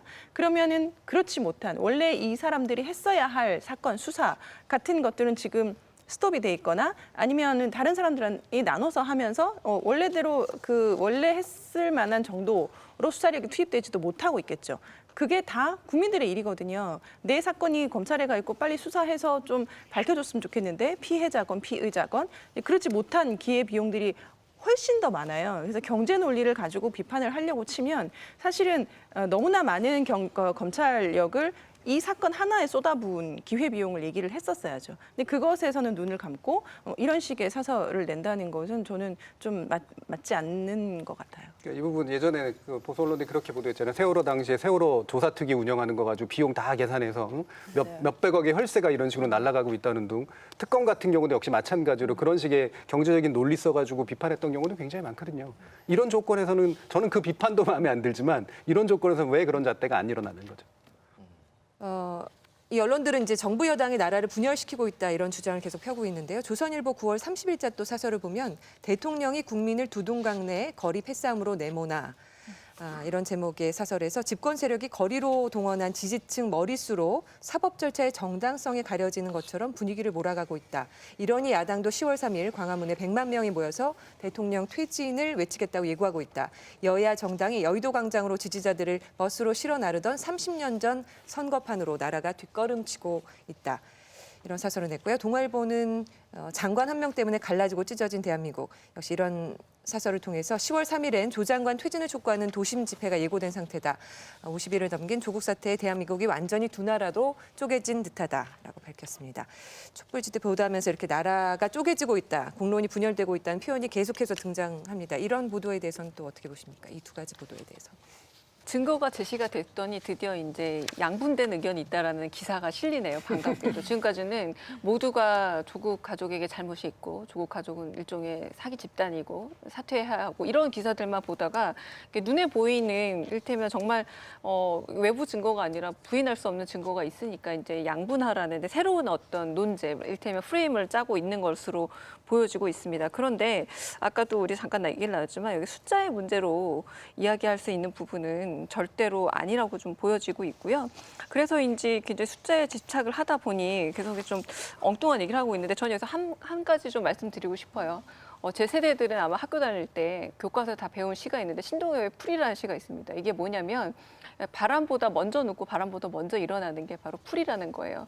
자, 이게 굉장히 되게 재밌는 건데 우리가 만약에 바람이 불지 않는 창 안에 있으면 바람을 절대 못 느끼거든요. 그때 느끼는 게 바로 풀을 보고 느끼는 겁니다. 전 이번 집회 양상이 그런 풀의 양상이라고 보여지고 있는데 말하자면 이런 여론이 없다라고 느끼고 싶었던 분들 혹은 그것을 부인하고 싶었던 분들도 정말로 풀의 움직임을 보고 바람을 느낄 수밖에 없는 상황이었던 거예요. 자, 무슨 말이냐면 시민들이 그렇게 누가 움직이라고 해서 움직이고 버스 태운다고 해서 타서 그렇게 움직일 수 있는 그렇게 간단한 존재가 아니라는 걸 왜 자꾸 잊고 그렇게 간단한 존재이냐 집단적으로 이렇게 취급하는지가 정말 의문이라는 겁니다. 절대로 그렇게 함부로 움직일 수 있는 집단이 시민이 아니고요. 우리가 지금 시민이라고 통칭해서 부르고 있습니다만 개개인이 그날 하루하루의 시간을 소위 말하는 기회비용으로 버리고 그리고 어떨 때는 어떤 분은 생업도 그날 접고 오신 건데 어떻게 누군가 한 사람이 움직이라고 해서 이렇게 모르모트처럼 신호를 받고 움직인다고 생각하고 있는 건지 애당초 이 기사를 쓸 때 정말 신동엽 시인의 시를 다시 한번 읽어보시고 그리고 쉽게 움직일 수 있는 시민이 아니라는 걸 좀 알았으면 하는 바람입니다. 네, 근데 경우에 따라서는 동원되는 경우도 있고요. 예, 동원해본 사람은 그렇게 또 의심할 수도 있습니다. 이렇게 많은 인원을 동원할 수 없는 거죠. 네. 기본적으로 이제 동원이냐 아니냐도 전 좋은 프레임은 아니라고 생각을 하고요. 그러니까 모든 시위는 의사 표현의 방법이잖아요. 이게 동원이 됐든 동원이 안 됐든 간에 기본적으로 의사 표현은 민주주의에선 전 주목하는 것이 맞다고 봅니다. 근데 강윤정 교수님이 언급하셨듯이 이제 규모가 제가 그렇게까지 중요하지 않은 건 아니다라고 보는 게 어느 정도의 포인트를 넘어서려면 사실은 동원만으로는 안 되는 게 있어요. 그러니까 이게 공분의 힘으로 밀고 나가든가, 그러니까 야, 난 딴 건 다 집어치우고라도 나 이거는 해야겠어라고 생각하게 만드는 어떤 마음 상태라는 게 굉장히 중요하거든요. 그래서 그게 일정 그걸 넘어서야 그 정도의 규모가 확보되는 어떤 상황들이 생기게 되는데 저는 지난주에 집회라고 하는 것이 이제 그런 걸 보여준 굉장히 중요한 계기였다라고 보고요. 뭐 그러면서 이제 야당도 그러니까 이제 모여서 퇴진을 외치겠다라고 예고한 바 있는데 저는 이 부분은 이제 사실 동원의 혐의들이 굉장히 있지만 뭐 그렇게 해서 뭐 저는 외쳐도 크게 상관이 없다라고 생각을 합니다. 이 숫자가 얼마나 일지는 잘 모르겠습니다만 근데 그것도 봤더니 상당한 규모야. 동원을만 해서 나올 수 없는 규모, 그럼 거기에 정당에 또 주목을 해야 된다라고 생각을 해요. 이걸 단지 분열이라고 보는 것은 저는 웃긴 일이라고 보고요. 그걸 밀어붙이는 힘이라고 하는 것이 도대체 어디에 있는가, 여기에 주목해 주는 게 맞다고 봅니다. 마침 이제 촛불 집회를 했기 때문에 나라가 쪼개지고 있다 이런 식으로 그렇죠. 이제 얘기를 하고 있으니까 저희가 좀 짚어봤고요. 또 지난 또 조선일보 사설인데요. 관제 시위, 이 관제 시위라는 단어가 등장합니다. 200만 황당 거짓과 윤경질, 21세기 한해 홍위병이라는 제목의 사설이 있었습니다. 시위는 권력이 없는 사람들이 의사를 표현하는 방법이다. 그런데 역사에서 권력을 가진 측이 시위를 벌여 상대를 짓밟은 사례가 있다. 히틀러와 스탈린이 그렇게 했고 2차 대전 후에는 마오쩌둥이 문화혁명이란 관제 광란을 벌였다. 현재는 남미 베네수엘라에서 관제 시위가 기승을 부리고 있다. 또 나왔네요, 베네수엘라가. 그런데 산업화와 민주화를 동시에 이룬 민주주의 모범국 한국에서 권력의 관제 시위가 벌어지고 있다. 관제 시위라는 표현 굉장히 거슬립니다. 조선일보 열혈 독자로서 조선일보를 이렇게 좀 보다 보면요. 홍위병이라는 단어를 굉장히 좋아해요. 어마어마하게 자주 등장하거든요. 홍위병이 무슨 뜻이에요? 아시면서. 사실은 문화혁명 때 이를테면 정치적으로 좀 수세에 밀렸던 이제 마오쩌둥이 자신의 말 그대로 좀 더 당 안에서의 세를 늘리기 위해서 아주 젊은이들을 동원했던. 근데 여기서 좀 우리가 주시해야 될 게 뭐냐면 약간 제가 농담처럼 말하겠습니다. 홍위병은 아주 어린 학생들이었어요. 일단은 그러니까 어린 아이들의 감성을 좀 이용해서 그 굉장히 좀 잔혹한 정치를 펼쳤죠. 왜냐하면 이 홍위병들이 일테면 사법적인 체제를 다 무시하고 본인이 즉결 심판 같은 것들을 내려서 일테면 세대 전쟁의 양상도 있었던 겁니다. 그러니까 젊은 세대는 지금까지 있었던 모든 기존 세대들을 악으로 치부해서 없애야 한다. 그리고 그런 권위를 너희에게 주겠다라는 암묵적 동의가 있었던 굉장히 야만적인 사건인 건 맞습니다. 첫째 저는 그래서 이런 생각도 들었어요. 만약에 이번에 집회에 모인 분들을 홍위병이라 부른다면 집단 명예훼손이라도 저는 고소고발해야 된다고 봅니다. 일단 세대적으로도 홍위병이 아닐 뿐만 아니라 그리고 이게 한 사람이 이렇게 홍위병을 모집해서 그들에게 권한을 줘서 직결 심판할 수 있는 그런 권한을 준 것도 아니라 완전히 다른 잘못된 예시를 쓰고 있는데 이 비유라는 게 상당히 의도적으로 홍위병이라는 용어를 쓰고 있다는 점에서 이거는 일종의 명예훼손성의 어떤 잘못된 호명이라고 보여지고요. 이러므로 인해서 일종의 그들을 정치 세력화하고 있는데 저는 이게 정치 세력화의 문제라기보다는 정말 검찰개혁이라는 것 그리고 공정성이라는 것에 대한 이런 집회에 모인 시민들의 목소리를 들어야 하는데 한 발 앞서서 저는 시민을 적시한 그 시민을 적이다라고 명기한 게 바로 이 홍위병이랑 호명이 아닌가 생각이 듭니다. 네, 김재민 변호사님 이거 명예훼손 대상이 될 수 있어요? 방금 제가 사건을 하나 수임한 건가요? 명예훼손 쪽으로 가지 마요. 네. 이건 근데 뭐 허위사실 명예적시여서 저는 사실적시에 대한 명예훼손은 좀 폐지해야 되는 입장이긴 한데 네. 지금은 저는 이제 들으면서 그 조선일보 사설 이제 조선일보가 홍위병이라는 정확한 의미를 모르는 거 아닌가라는 생각이 일단 좀 들고요. 관제 시위, 그러니까 홍위병 관제 시위 이런 말이 정확하게 어떤 의미인지를 아신다면 사실 이런 표현을 쓸 수 없는 거죠. 명백히 드러난 사실과도 다르기 때문에 그래서 이런 그러니까 자극적인 표현인 거예요. 홍위병이라고 했을 때 이 사설을 읽는 사람들도 지금 교수님 설명해 주신 것처럼 정확한 홍위병의 의미를 사실은 잘 모를 거예요. 근데 이게 부정적인 뉘앙스라는 건 알고 있죠. 동원됐다라든지 혹은 예전에 우리가 뭐 돈을 주면서 시위에 막 데리고 왔던 뭐 이런 뉘앙스나 이미지는 있거든요. 홍위병이라는 말을 들었을 때는.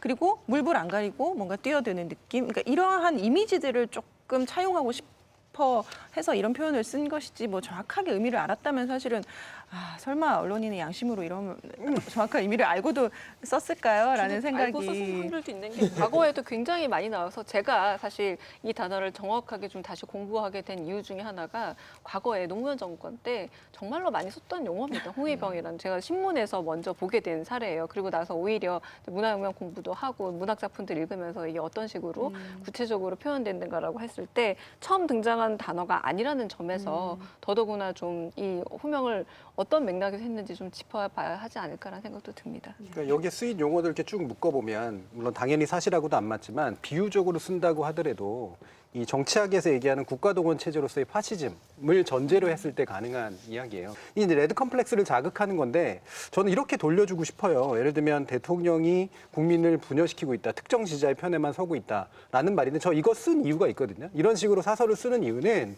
자기 지지층, 다시 말하면 자신의 구독층에게 호소하기 위해서 쓰는 거예요. 이걸 아마 넓혀서 젊은 친구들이라든가 다른 사람들을 이렇게 들으라고 이렇게 쓰는 거 아닙니다. 특정 지지층을 결집시키기 위해서 이렇게 쓰는 거예요. 레드 컴플렉스가 잘 작동하는 분들이 있고 이런 것들에서 공포감을 느끼는 분들이 있기 때문에 그분들이라도 결집해보겠다라고 하는 의지로 쓴 사설이라고 저는 보여요. 결국에는 지금 상황에서 누가 동원하고 있는가라는 질문을 던질 수밖에 없죠. 제가 볼 때는 이 사설들이 동원을 하고 있는 겁니다. 근데 문재인 대통령이 유엔 총회 미국을 다녀온 후에 또 촛불 집회 후에 검찰총장에게 직접 지시를 내렸죠. 검찰 개혁을 지시한 지 하루 만에 검찰이 직접 수사를 하는 특수부를 3곳만 남기고 폐지하겠다. 외부 기관에 파견 나간 검사들을 전원 복귀시키겠다. 검사장 전용 차량 이용을 중단하겠다. 이런 자체 개혁안을 바로 내놨습니다.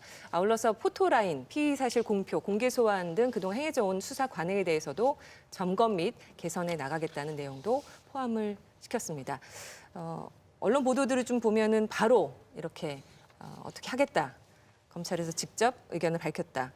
굉장히 전격적인 느낌을 주는 보도들도 있었고요. 이거는 다 나온 내용이다. 새로울 것이 없다라는 지적을 하는 보도들도 있었습니다. 이 부분에 대해서 좀 이야기를 해주시죠. 사실 대통령께서 말씀하셨을 때에 나왔던 그때 대답은 제가 기억하기로는 찬찬히 살펴보겠다라는 거였어요. 그리고 나서 그 다음 날 바로 나왔거든요. 그러니까 대답도 사실은 그 대통령이 그렇게 지시를 직접 하는데 그냥 찬찬히 검토해 보겠습니다라고 한 대답도 사실은 뭐 적절하지 않았다라는 이제 지적도 있었고, 근데 그거에 비해서 그러면 만약에 그렇게 얘기했으면 정말 이제 고민하고 고심하고 이제 그 전에 나왔던 발표했던 개혁안 과는 좀 다르거나 아니면 그것을 또 심층 좀 발전시켜 안이 나와야 되는데 그렇지 않았다는 게 문제인 거죠. 지금 얘기했던 특수부를 3곳만 남기고 폐지하겠다, 검사들 전원 복귀하겠다, 그다음에 뭐 차량 이용 중단하겠다라는 것들은 이미 다 나왔던 얘기가 맞아요. 특히나 지금 문무일 검찰총장 시절에 이미 그때는 특수부가 40곳이 넘었거든요. 그러니까 그거를 다 폐지하고 7개만 남겼던 게 사실은 아주 큰 축소였죠. 그때는 대폭 축소해서 7개를 남기고 그리고 나서 검경 수사권 조정에 대해서 한참 논란이 있을 때 그 당시 문무일 총장님이 기자회견을 하면서 막 이렇게 옷을 흔들면서 뭐 옷을 흔드는 게 누구냐 뭐 이런 얘기를 하실 때 그때도 이미 직접 수사 대폭 축소하겠다, 특수부 줄이겠다는 얘기를 이미 하셨어요. 그리고 그때 뭐 다른 얘기들도 있었죠. 형사부 공판부 강화하겠다는 얘기도 그때 이미 나왔었고 그리고 지금 문제는 이제 이번에 윤석열 총장은 7개 남아있는 7개 중에 4개만 남기겠다라는 건데 사실은 지금 특수부가 어디 있는지 사람들은 잘 몰라요. 이제 큰 데 있다고 보시면 돼요. 대도시를 중심으로 7개가 남아있다고 보시면 되는데 그중에 가장 문제되는 건 사실은 서울이거든요. 서울중앙지검 특수부가 가장 문제인 것인데 그쪽에서 이제 각종 폐해가 일어났기 때문에 근데 서울을 빼고 뭐 어디를 남기겠다는 것인지 그 4개가 어딘 것인지 서울중앙 어떻게 하겠다는 건지에 대한 얘기는 전혀 없고 그리고 저는 좀 재밌었던 거는 사실 검사장 전용 차량 이용 중단은 개혁이 아니라 특혜를 없애는 거죠. 그동안 이용은 특혜를 받아왔던 것을 그냥 없애는 차원이지 이거를 개혁이라고 할 수는 없어요. 그리고 파견 나간 검사들의 전원 복귀도 마찬가지로 그동안 법무부에서 이미 파견을 이제 많이 줄이겠다고 얘기를 했거든요. 근데 검사들의 파견이 꼭 필요한 기관이 있을 수도 있어요. 근데 그동안 그렇지 않은 곳에 많이 나가 있던 것이 문제였다라는 거여서 옥석을 가려야 된단 말이죠. 근데 그러한 작업 이나 그러한 고민 전혀 없이 전원 복귀하겠다라고 하는 건 약간 좀 반발하는 뉘앙스가 저는 느껴져요. 그러니까 파견도 실제로 정말 필요한 곳만 남기고는 다 복귀시키겠다가 아니라 전원 복귀라는 표현을 썼단 말이죠. 그러니까 이것이 과연 대통령의 뜻에 맞는 그 뜻을 잘 이제 수용해서 개혁안을 내놓은 것이냐라는 태도의 문제도 있고 내용의 문제도 있고 사실 이건 개혁안은 아니다라고 보는 거죠. 제 입장에서. 사실 9월 30일 날 아까 류현진 사진 때문에 잘 안 보였을 때조차도 윤석열 이례적 입장문이라고 해서 검찰개혁 입장문을 많은 보수 언론에서 윤 총장 입장에서 상당히 좀 게재한 부분들이 있습니다. 근데 거기에 여러 가지 해석들도 있죠. 가령 이게 검찰개혁이라는 말 그대로 중립적인 용어가 아니라 사실은 조국 수사 천천히 해라라던가 이런 얘기일 것이다라고 굉장히 해석들을 많이 하셨거든요. 근데 이번에 나온 이 개혁안을 보더라도 방금 변호사님께서 말씀하신 것처럼 특혜를 없앤다라고 얘기하는 측면도 있지만 저는 검찰 개혁을 셀프 검증처럼 셀프 개혁할 수 있다라는 말로 들렸는데 지금 이제 대개의 시민들 그리고 집회에 모인 많은 분들 그리고 많은 분들이 공감하고 있는 이 개혁을 정말 검찰이 셀프로 할 수 있는지 자기 개혁을 할 수 있는 동력이 내부에 남아있는지에 대해서 자기 검증이 이번에 또 빠져 있다는 생각이 드는 겁니다. 그러니까 할 수 있는 부분을 하겠다라는 걸 지금 원하지 않고 있는 거예요. 되게 많은 시민들이. 그렇다면 개혁에 대해서 좀 묻겠다라고 좀 개혁 검찰의 굉장히 폐쇄적인 집단을 열어주는 자세가 좀 필요했는데 저는 그냥 셀프 검증 가능하다 정도의 동어 반복으로 들렸습니다. 이게 많은 언론들이 검찰총장이 지시한다라는 표현을 가지고 꼬투리를 잡아서 대통령이 강압했다, 수사 방해를 하고 있다 이런 식의 이제 프레임을 짜고 있는데 전 용납할 수 없는 그런 생각이 들어요. 그러니까 이건 절차적으로 당연히 인사권자로서 해야 하고 할 수 있는 것들을 지금까지 사실은 혹시라도 오해받을까 봐 안 해왔던 것들을 이제 와서 하고 있는 거거든요. 결국 이제 국민들이 요구하고 있는 것을 받아안는 그런 형식을 취해서. 근데 게다가요, 저는 워딩이 되게 세다 그러는데 저는 되게 이렇게 점잖을 수가 없다는 생각이 들어요. 검찰은 개혁의 대상이지 주체가 아닙니다. 저는 궁극적으로 전 주체가 될 수 없다고 생각을 해요. 근데 주체라고 일부러 세워줬어요. 존중해 준 거죠. 네. 그리고 기회를 준 겁니다. 스스로 먼저 좀 해보쇼 하는 태도를 보여주쇼라고 한 거고 저는 설득으로까지 나아가고 있다고 봐요. 결국에는 어쨌든 그걸 문화를 스스로가 바꿔내지 않으면 개혁은 완성되는 것이 아니니까 그렇게까지 얘기하는 어떤 모양새를 취했다라고 생각을 합니다. 근데 이거를 마치 절차를 어긴 행위인 양 그런 식으로 만들어내고 그다음에 거기서 보인 검찰의 행동이 외로 비정상적인데도 불구하고 그것이 마치 정상인 양 왜곡시켜서 이야기하는 그런 방식이라는 게 전 상당히 놀라울 정도고요. 저는 기본적으로 지난주에도 얘기했지만 정상 국가 안에서 일어나는 비정상적인 행태를 짚어야지 이게 마치 대통령이 비정상이고 검찰이 정상인 것처럼 도치시키는 그런 행동을 보이는 것은 상당히 의도적으로 다른 효과를 노린 것이라고 뿐이 볼 수 없다 이렇게 판단합니다. 네.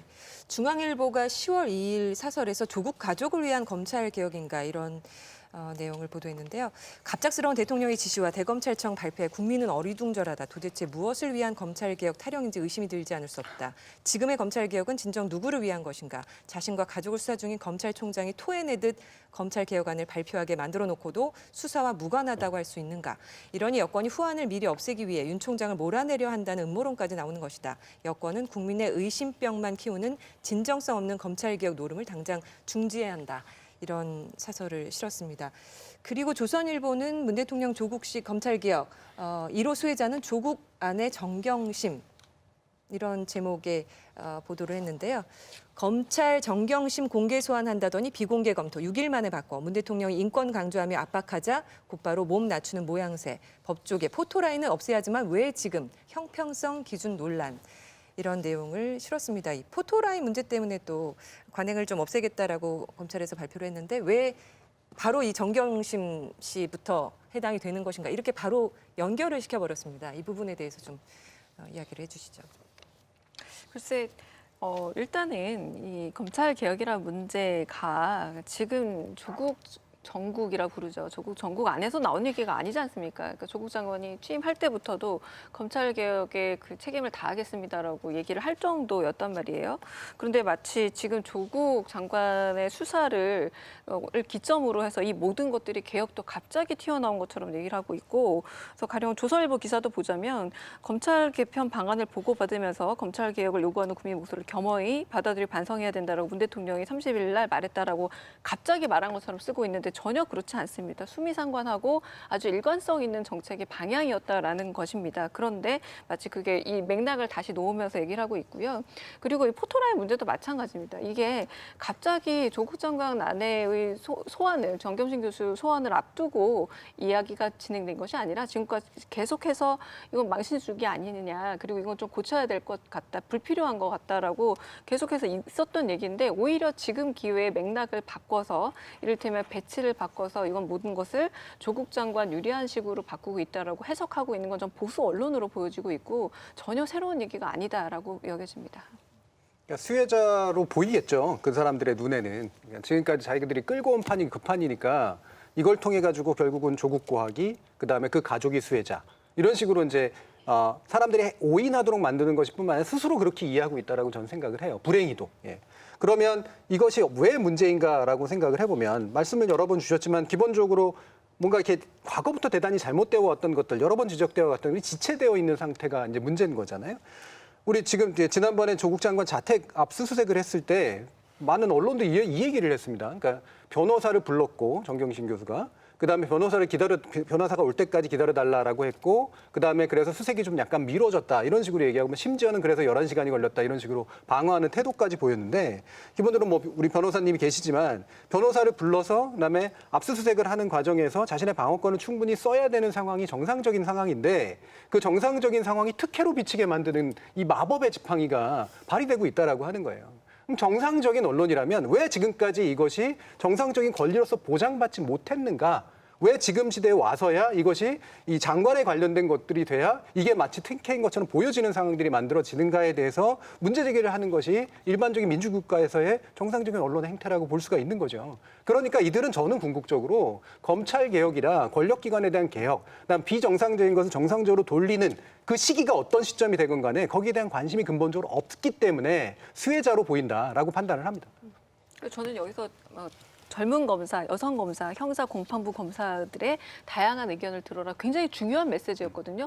여기에 대해서 다루고 있는 왜 언론이 없냐는 거죠. 우리 말 그대로 저는 검찰도 아니고 변호사도 아니고 법원 가본 적이 없기 때문에 젊은 검사, 여성 검사, 형사 공판 검사가 왜 여기서 얘기를 돼야 되는가 궁금해요. 근데 왜 이 궁금증을 풀어주는 언론은 아무 데도 없냐는 거죠. 조국 수사, 그리고 조국 불러놓고 윤석열 경고장 지긋지긋하게 들은 이야기들 말고 언론의 본연으로 돌아가서 정말 잘 모르는 부분에 대해서는 좀 취재해서 알려주고, 그래서 그들의 목소리를 실제로 딸 수 있잖아요. 기자들이니까, 언론이니까. 그들이 어떤 얘기를 듣고 있는지를 검찰의 입을 통하지 않고서라도 저는 이런 거야말로 언론이 대신 입을 통해서 들려줘야 될 상황이라고 보는데, 이런 것들 또 다시 무시하고 그냥 말하자면 폐기 처분하듯이 그냥 괄호에 넣어버리고 또 사실 여기서 조국 관련된 얘기만 꺼낸다는 건 정말로 선택적 왜곡이고, 정말 검찰개혁이란 중요한 방향에 있어서 오해를 불러일으키는 의도적인 어떤 선택이라고 보여집니다. 언론의 본연에 대해서 얘기하시니까 저도 하고 싶은 말이 있는데, 그러니까 언론이라면 그동안 이제 관행이라는 이름으로 그냥 이루어졌던 것들이 과연 이것이 정당한가에 대한 한 번쯤 고찰을 해볼 필요가 있다고 봐요. 그러니까 뭐냐면 우리가 포토라인 얘기하는데, 포토라인이 뭐지? 라는 이제 물음부터 시작을 해야 된다고 보거든요. 그러니까 포토라인이 이렇게 문제가 되면 이게 뭐 정경심을 위해서 포토라인을 폐지한다, 누구를 위해서, 수혜자가 누구냐, 이런 식의 기사가 아니라, 그럼 포토라인이 과연 이런 식의 뭐 국내 권리를 좀 제약하고 침해하는 측면이 있는데 이게 법적인 근거가 있는 것인가? 이게 뭐 무슨 근거로 포토라인을 이제 만들어 놓는 것인가? 그리고 포토라인에 서는 사람과 안 서는 사람이 있는데, 그럼 어떤 사람은 서는 사람이고 어떤 사람은 안 서는 사람인가? 그건 누가 정하는가? 뭐 이러한 것들한 심층 취재를 해서 국민들에게 제대로 된 그 정보를 알려줄 의무가 사실은 있다고 보여지는데, 그런 기사를 찾아볼 수가 없어요. 그리고 이번에 지금 그 사진도 있지만, 이미 정경심 교수를 위한 것으로 추정되는 포토라인이 벌써 한 일주일 전부터 계속 붙여져 있었단 말이에요. 그래놓고, 그리고 이제 언제 소환한다는 얘기는 없으니까 기자분들이 거기서 계속 이제 그 대기하고 있는 상황, 그리고 여자만 지나가면 찍고 이제 이런 상황이 계속 반복되고 있잖아요. 이 굉장히 이게 웃기면서도 좀 뭐랄까 되게 선정적이기도 하고 사실 저는 잘 왜 저래야 되는지 사실 잘 모르겠거든요. 그러면 포토라인을 없앤다. 그러면 여기서 정경심 교수가 그러면 공개 소환 대상인가? 공개 소환은 결정을 누가 하지? 그럼 공개 소환되면 다 포토라인에 서야 되나? 이런 것들에 대한 문제의식을 좀 가지고 취재를 해주셨으면 좋겠는데 그런 게 없고 검찰도 마찬가지로 공개 소환할 것처럼 이미 이렇게 해놓고서는 이번에는 또 정경심 교수는 공개 소환 대상이 아니다. 라고 얘기를 하고 있고, 근데 그거는 검찰이 자의적으로 정하는 거거든요. 그러니까 이제 이런 것들에 대한 비판 기사가 하나도 없어요. 너무 안타깝죠. 이 사진에 대해서 제가 굳이 뭐 텍스트 분석 안 하려고 했는데, 저는 이걸 보면 이렇게 그 흥미로운 요소가 있는데요. 그러니까 이게 되게 아마 많은 여성분들이 이걸 보면 굉장히 불쾌감을 느낄 거예요. 그러니까 여기에 나와 있는 여성분에 대한 인권도 이제 사실은 문제지만, 실제로 이례적으로 보면 정경심을 위한 포토라인으로 이름을 아마 지어서 그랬을 것 같은데. 그러니까 이 촬영을 당하는 사람의 입장에서 지금 이제 세워놓은 이제 이런 시점이거든요. 만약에 스스로를 촬영을 당하는 사람이라는 관점으로 만약에 이걸 사진을 찍었다면 그렇게 느끼는 사람들은 굉장히 불쾌하고 무서울 겁니다. 근데 기자들이 감히 이거를 정경심을 위한 포토라인이라고 하면 사진을 딱 냈다라고 하는 건 자신은 찍히는 사람이 되는 것, 그것이 가지는 공포감, 그것에서 만들어지는 여러 가지 문제점에 대해서 민감성이나 감수성이나 의식이 없다라는 얘기예요. 당당하게 이 사진을 내보내고 있다라고 하는 것은.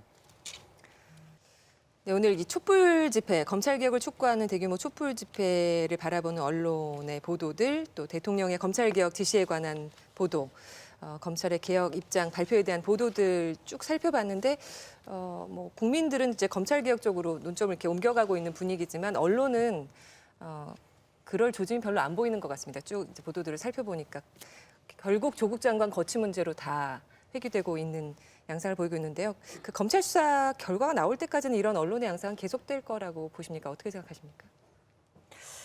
아마 계속 되지 않을까 싶고요. 지금은 또 한 걸음 더 나가서 이를테면 윤 총장에 대한 거취 얘기까지 이제 언론사에서 나오고 있다라는 거죠. 그러니까 지금 윤 총장의 거취라던가 조국 장관의 뭐 낙마 여부 이런 것들을 얘기하는 건 이미 논점에서 벗어나 있는데 뭐 전 지난번에 권영철 대기자님께서 늘 하셨던 말씀 중에 하나가 수사는 생물이다라고 말씀하셨단 말이에요. 그럼 전국도 저는 생물이라고 보는데 이미 전국 자체가 뭐 조국 장관에 대한 뭐 도덕성 논의 혹은 윤 총장에 대한 얘기를 좀 넘어서서 검찰에 대한 개혁 논의라는 게 정말 무시할 수 없는 현실이 되어 있음에도 불구하고 언론은 일테면 언론이 가지고 있는 수많은 입과 글의 힘을 좀 신뢰해서인지 다시 프레임을 과거로 좀 돌리려고 하지만 전국도 살아있는 거기 때문에 이렇게 흘러가기는 쉽지 않을 듯이 보여집니다. 김재민 변호사님. 마찬가지로 지금 이제 검찰 개혁에 대해서 뭐 법무검찰 개혁위도 출범을 했고 대통령의 이제 지시도 있고 뭐 그러면서 사실은 예전처럼 조국으로 도배를 할 수는 없는 상황은 된 것 같아요. 그래서 뭐 여태까지처럼 그렇게 많은 그 보도를 압도적으로 뭐 한 가지 주제에 대해서 할 수는 없겠죠. 그렇다고 하더라도 이걸 또 포기할 것 같지는 않거든요, 언론이. 그래서 이제는 뭐 이런 거죠. 뭐 언제 누가 먼저 사퇴하느냐 뭐 이런 얘기들을 아마 하진 않을까 싶긴 한데 말씀하셨던 것처럼 사실은 이제 그런 거에 대해서는 약간의 그 국민들이 느끼는 그런 그 뭐랄까요? 이제 좀 그만하면 되지 않았나라는 이제 관심이 조금 옮겨간 지점들도 분명히 있고 그래서 언론도 마찬가지로 본인들이 분명히 하고 싶은 얘기가 있겠죠. 지금 뭐 조선중앙 이런 보수 언론들을 보면 여론을 보도한다기보다는 여론이 이랬으면 좋겠다 싶은 방향의 이제 보도를 계속 하고 있는데 사실은 그것도 저는 한계가 있을 수밖에 없다고 보거든요. 그래서 앞으로는 조금씩 달라질 수밖에 없을 것 같고 결국 그 움직이는 건 또 국민들의 힘이 될 수밖에 없겠죠. 이번 촛불 집회가 어떤 중요한 전환점은 분명한 것 같습니다. 예. 지금 언론의 논리를 저는 한 3가지쯤으로 이제 정리를 하는데요. 기본적으로 조국 장관은 처벌의 대상이다. 그러니까 죄를 졌다라고 낙인을 찍고 있고 그런데도 그 자리에 남아 있는 것은 개혁을 방해하는 그런 인물이기 때문에 적어도 물러나야 된다라고 하는 얘기. 두 번째로 그런데 그런 조국을 지키기 위한 특정 지지 세력의 어떤 관제적 시위는 따라서 문제가 많다. 이런 식의 생각. 네, 세 번째로 그것을 받아서 대통령이 검찰개혁을 지시하고 있는 건 결국은 조국을 지키기 위한 수사 방해 행위다. 이제 이런 식의 이제 의미 구조를 가지고 있다고 봐요. 그래서 그렇게 되면 결국은 조국은 남고 자기들이 원하는 건 이루어지지 않는다라고 하는 거죠. 이거 하나하나를 깨야 된다라고 보는데 거꾸로 깬다면 기본적으로 수사 방해가 아니라 그러니까 현재 수사의 문제점이 외려 검찰 개혁이 필요하다라는 걸 환기시켜 버렸다라는 거예요. 그들의 의도하고는 무관하게. 그래서 촛불 시위가 일어난 거죠. 결국에는 개혁은 시민의 힘으로 해야겠다라는 생각을 자극한 결과물이라는 겁니다. 그리고 나서 결과적으로 지금 조국 장관에 관련해서는 사실 이건 법리적인 다툼이 필요한 영역이고 낙인을 찍을 수 없는 영역인데 결국은 이들이 하는 얘기는 개혁을 하고 싶지 않다라는 것에 불과하다라는 거예요. 저는 언론은 거꾸로 이걸 입증해야 된다고 생각합니다. 자기 스스로도 개혁에 대한 입장이 있고 개혁의 방향성이 이런 것이고 그다음에 그런 의미에서 봤을 때 촛불 시위는 어떤 의미가 있고 현재 조국 장관에 대해서 벌어지고 있는 검찰 수사는 어떤 의미가 있는가를 스스로 재구성해주는 방향을 잡지 않으면 저는 현재 언론이 일정한 시간이 지나고 나면 또 한 번의 잘못된 역사를 썼다라고 하는 역사적 평가를 받을 수밖에 없을 거라고 봅니다. 네, 이번 대규모 촛불 집회 관련돼서 나온 언론 보도들 짚어보는 시간 가져봤습니다.